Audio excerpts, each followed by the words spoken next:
이제 묵도하심으로 3월 27일 월요일 새벽 기도회 시작합니다.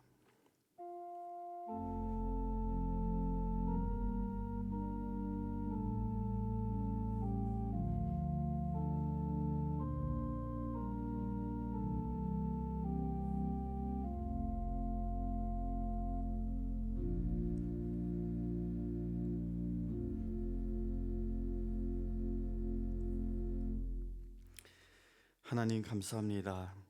계속해서 사순절 여정을 걸어가고 있습니다. 날마다 시편 말씀을 읽고 묵상하며 하나님께 가까이 나가는 영적인 훈련을 하고 있고, 또 수요일 저녁에는 로마서 강의를 통해 복음을 더 깊이 깨닫고 그 복음대로 살고자 저희들 애쓰고 있습니다. 또 새벽마다 사무엘서를 묵상 중인데 하나님 마음에 맞는 다윗과 그렇지 않은 사울의 모습을 통해 우리 자신을 돌아보고 우리들이 사울이 아닌 다윗처럼 하나님 앞에 부름받고 살아가도록 주님 은혜를 허락하여 주시옵소서. 주님과 시작하는 이 한 주간 친히 주장하시고 다스려 주시길 소원하며 감사하며 예수님의 이름으로 기도합니다. 아멘. 다 같이 찬송가 218장 찬송하겠습니다.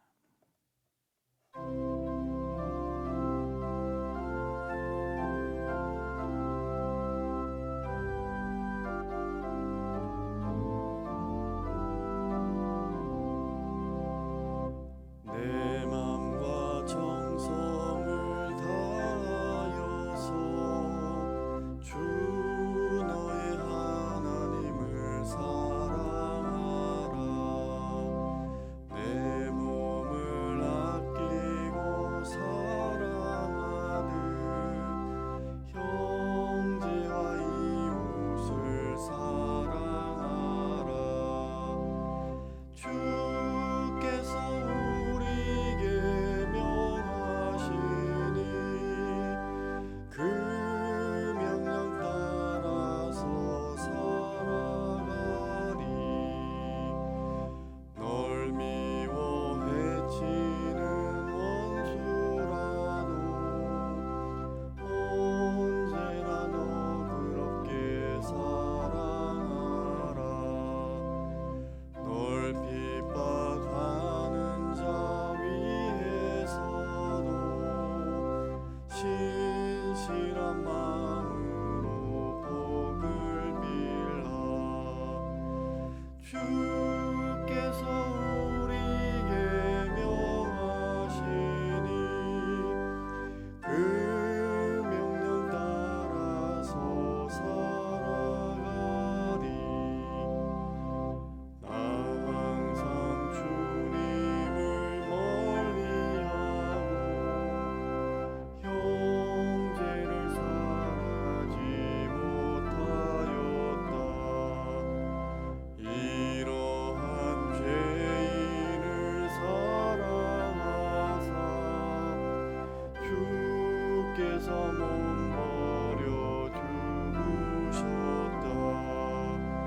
속죄의 큰 사랑 받으니모 내 생명 다 바쳐 충성하리. 아멘.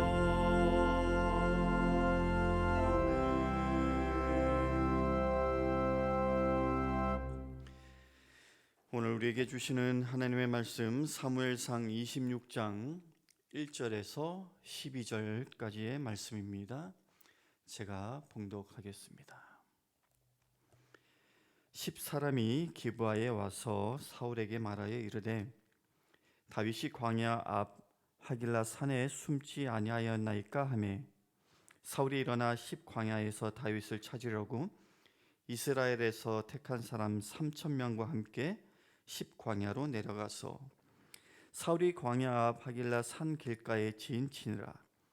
다윗이 광야에 있더니 사울이 자기를 따라 광야로 들어옴을 알고 이에 다윗이 정탐꾼을 보내어 사울이 과연 이른 줄 알고 다윗이 일어나 사울이 지친 곳에 이르러 사울과 넬의 아들 군사령관 아브넬이 머무는 것을 본즉 사울이 진영 가운데에 누웠고 백성은 그를 둘러 진쳤더라. 이에 다윗이 햇사람 아히멜렉과 수레야의 아들 요압의 아우 아비새에게 물어 이르되 누가 나와 더불어 진영에 내려가서 사울에게 이르겠느냐 하니 아비새가 이르되 내가 함께 가겠나이다. 다윗과 아비새가 밤에 그 백성에게 나아가 본즉 사울이 진영 가운데 누워 자고 창은 머리곁 땅에 꽂혀 있고 아브넬과 백성들은 그를 둘러 누웠는지라. 아비새가 다윗에게 이르되 하나님이 오늘 당신의 원수를 당신의 손에 넘기셨나이다. 그러므로 청하오니 내가 창으로 그를 찔러서 단번에 땅에 꽂게 하소서. 내가 그를 2번 찌를 것이 없으리이다 하니 다윗이 아비새에게 이르되 죽이지 말라.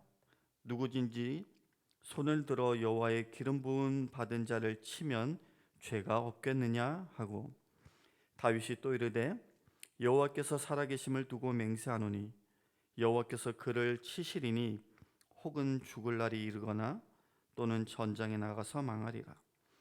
내가 손을 들어 여호와의 기름 부음 받은 자를 치는 것을 여호와께서 금하시나니 너는 그의 머리 곁에 있는 창과 물병만 가지고 가자 하고 다윗이 사울의 머리 곁에서 창과 물병을 가지고 떠나가되 아무도 보거나 눈치채지 못하고 깨어 있는 사람도 없었으니 이는 여호와께서 그들을 깊이 잠들게 하셨으므로 그들이 다 잠들어 있었기 때문이었더라. 하나님의 말씀입니다. 지난 24장에 다윗이 이제 사울을 제거할 수 있는 절호의 기회를 잡았지만 사울의 옷자락만을 베고 이제 살려두었던 사건이 있었죠. 그때 다윗이 사울을 죽인다 한들 그가 당한 고난을 생각한다면 과연 누가 다윗에게 뭐라고 할 수 있었을까 싶지만 그것을 떠나서 하나님의 기름 부음 받은 자를 해함으로 죄를 짓는 일은 하지 않겠다라는 그 다윗의 신앙적인 결단이 사울을 향한 개인적 감정을 이겨낸 것을 우리는 보았습니다. 그렇게 이제 사울을 향한 보복의 유혹을 잘 이겨냈는데 그 뒤에 이어진 이제 기술된 사건들을 보면은 또 너무나도 대조적인 다윗의 모습을 보게 됩니다. 다윗이 이제 사람들을 나발이라는 자에게 보내서 이전에 이제 그의 재산을 지켜준 것을 상기시키면서 나발에게 음식을 좀 요청을 했는데 이 나발이 차갑게 거절을 했습니다. 그로 인해서 이제 감정이 폭발하고 잠시 이성을 잃었는지 다윗이 나발의 집안을 몰살하려고 했는데요. 때마침 나발의 아내 아비가일이라는 지혜로운 여자 덕분에 피 흘리는 일을 하지 않을 수 있었습니다. 결과적으로 다윗은 사소한 감정으로 남의 피를 흘리는 오점을 남기는 것을 피했고 후에 이제 하나님께서 대신 나발을 쳐서 죽게 함으로써 그의 아내였던 아비가일을 자기의 아내로 또 맞아들일 수 있게 되었죠. 그렇게 한 번의 고비가 있었지만 잘 해결되고 이제는 뭔가 일이 술술 잘 풀릴 것만 같았던 그때에 또 한 번 다윗에게 시험이 찾아왔습니다. 한 번 살려주었던 사울이 악령에 쓰인 건지 또다시 다윗을 죽이겠다고 달려온 것입니다. 이전에 다윗은 몇 번씩이나 사울에게 자신은 결코 위협적인 존재가 아니다라는 것을 말했고 사울 자신도 이제 죽을 뻔했던 그 굴에서 다윗이 그렇게 자기를 살려준 것을 통해 그것이 사실이다. 다윗의 말이 사실인 것을 확인했어요. 뿐만 아니라 사울은 다윗에게 이런 말도 했습니다. 24장 20절에 보면요. 보라, 나는 네가 반드시 왕이 될 것을 알고 이스라엘 나라가 내 손에 견고히 설 것을 아노니. 하지만 그것도 그때뿐. 돌아서면 생각이 바뀌고 마음이 변하는 그 사람은 어쩔 수 없었나 봅니다. 아무리 생각해봐도 자신의 왕권의 가장 위협적인 인물이 다윗인 것이 부정할 수 없는 사실이기에 사울은 또다시 다윗을 죽임으로써 자기 입으로 직접 시인한 하나님의 그 뜻에 저항하고 도전하는 길을 택하고 말았습니다. 그것이 오늘 본문에 이제 다윗이 십광야에 숨어 있다라는 정보를 듣고 사울이 취한 행동이었습니다. 본문 2절 3절을 보면 사울이 일어나 십광야에서 다윗을 찾으려고 이스라엘에서 택한 사람 3,000명과 함께 십광야로 내려가서 사울이 광야 앞 하길라 산 길가에 진치니라. 사울은 다윗을 찾고자 200~300명도 아니고 저번과 같이 무려 3,000명을 이끌고 십광야로 내려와 진영을 쳤습니다. 그런데 마치 사울이 자기를 찾으러 거기로 올 것을 예상이라도 했던 건지, 아니면 굴에서 사울을 한번 살려줌으로써 뭔가 자신감을 얻은 것인지는 모르겠지만, 오늘 본문의 다윗은 사울이 자기를 찾기 위해 광야의 진영을 쳤다라는 그 사실에 전혀 두려워하거나 요동함이 없이 오히려 정찰꾼을 보내서 그 진의 정확한 위치를 확인하고 그 후에는 아비새라는 자와 함께 직접 내려가 보는 담대함까지도 보여주었습니다. 그렇게 밤중에 사울의 진으로 내려가 보니까 먼 길을 와서 피곤했던 건지 사울은 진영 가운데 자고 있었고, 뿐만 아니라 사울을 지키기 위해서 둘러싼 군사들과 그리고 사울의 경호 대장이었던 아브넬도 같이 깊이 잠에 빠져 있는 것을 보았습니다. 그때 곤히 잠들어 있는 사울의 머리 곁 땅에 박혀 있는 창을 본 아비새가 다윗에게 이런 말을 합니다. 8절인데요. 세 번역으로 읽어드리겠습니다.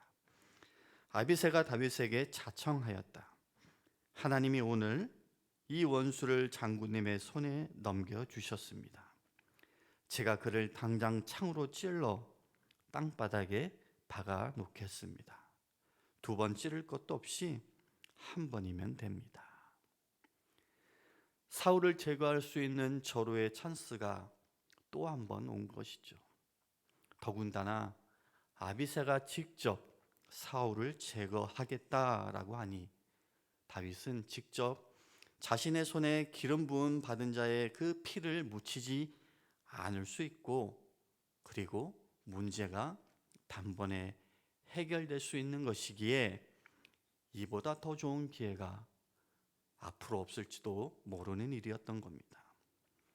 그러니 이것은 아비새가 말한 것처럼 정말로 하나님이 원수를 넘겨주신 것이다 라고 생각할 수 있는 상황이었습니다. 아니, 하나님이 사울을 다윗의 손에 넘기신 것이 맞을 거예요. 왜냐하면 지난 24장 10절에서 다윗이 사울을 죽이지 않고 살려주면서 그에게 이런 말을 했어요. 이것도 세 번역으로 읽어드리면, 보십시오. 주님께서 오늘 저 굴 속에서 임금님을 나의 손에 넘겨주셨다는 사실을 이제 여기에서 직접 확인하실 수 있습니다.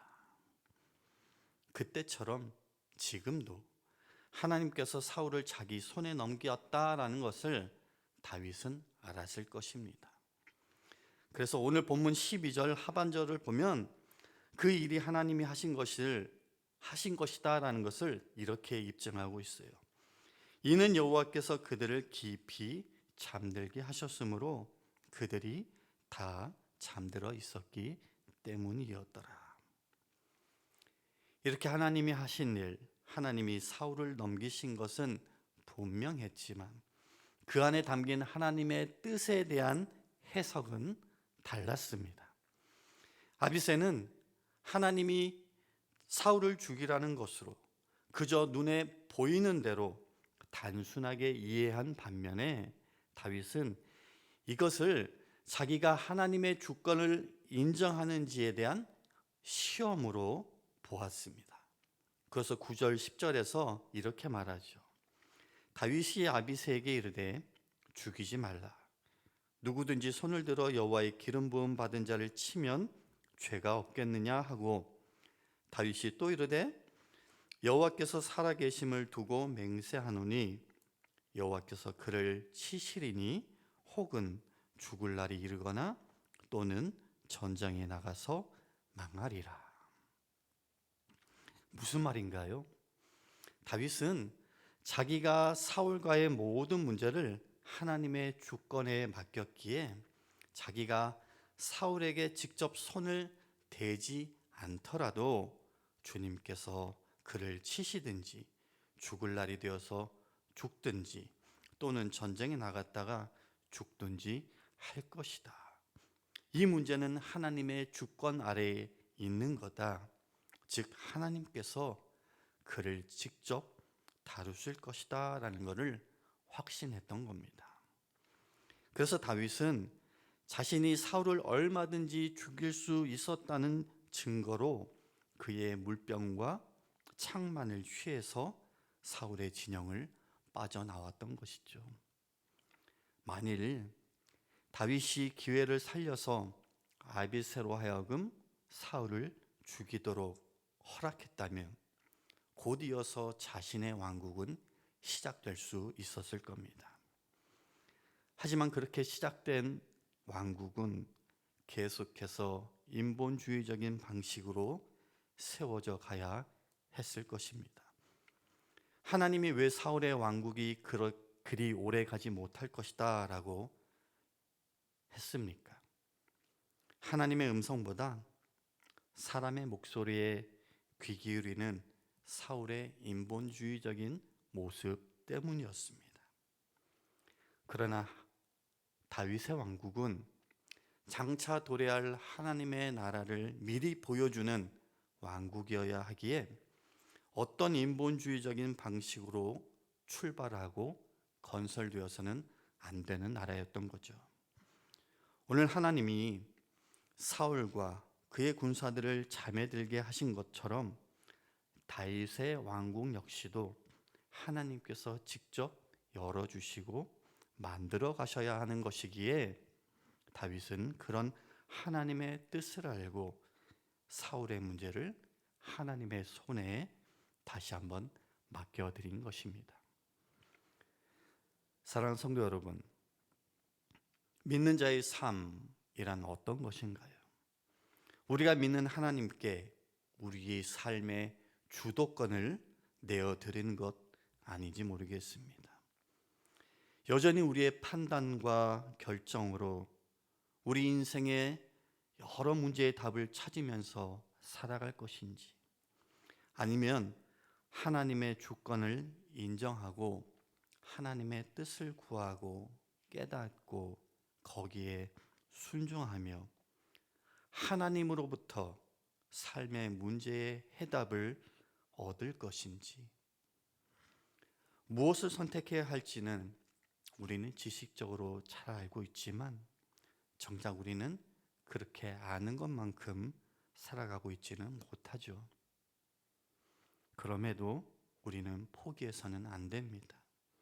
계속해서 하나님의 은혜를 구하고 하나님의 뜻 가운데 순종함으로 주님께서 친히 통치하시는 하나님의 그 나라가 저와 여러분의 삶 가운데 임하시기를 주님의 이름으로 간절히 축원합니다. 말씀을 기억하며 잠시 묵상하겠습니다.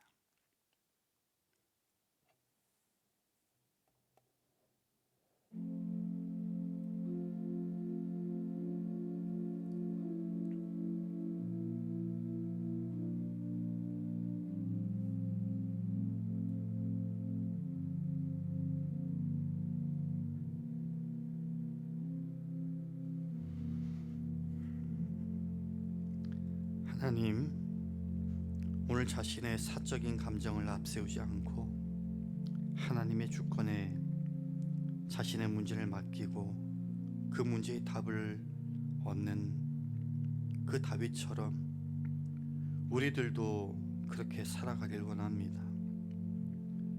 그런 마음의 소원을 갖고 살아가지만 때로는 휘둘리고 또 넘어질지도 모르겠습니다. 하나님의 뜻 가운데 우리 모두를 거룩한 백성으로 불러주셨사오니 하나님, 날마다 강권적인 은혜와 사랑으로 우리들을 일으켜 주시고 회복시켜 주셔서 하나님 마음에 합한 자들로 살아갈 수 있도록 주님 인도하여 주시옵소서.